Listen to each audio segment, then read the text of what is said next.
بسم الله الرحمن الرحيم. اللهم صل على سيدنا ومولانا محمد صاحب التاج والمعراج والبراق والعلم،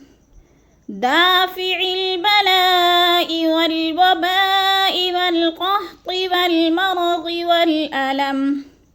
اسمه مكتوب مرفوع مشفوع منقوش في اللوح والقلم. سيد العرب والعجم، جسمه مقدس معطر مطهر منور في البيت والحرم، شمس الضحى بدر الدجى صدر العلا،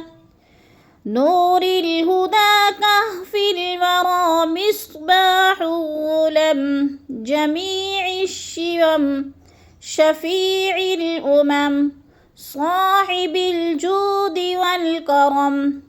والله عاصمه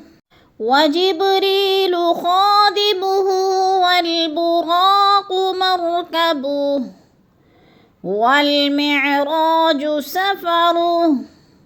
وسدرة المنتهى مقامه،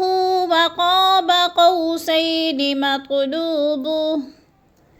والمطلوب مقصوده، والمقصود موجوده، سيد المرسلين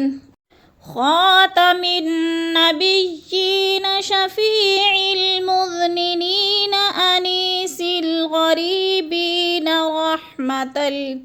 للعالمين، رحمة للعالمين، راحة العاشقين، مراد المشتاقين، شمس العارفين،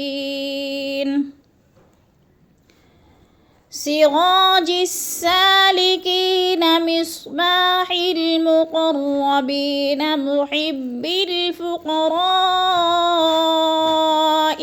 والغرباء والمساكين، سيد الثقلين، نبي الحرمين، إمام القبلتين، وسيلتنا في الدارين، صاحب قاب قوسين، محبوب رب المشرقين ورب المغربين، جد الحسن والحسين، مولانا ومولى الثقلين، أبي القاسم محمد بن عبد الله،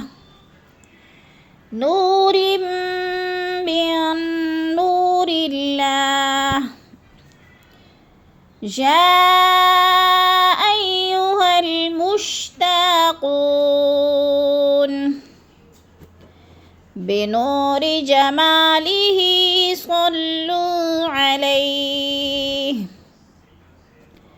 صلوا عليه وآله وأصحابه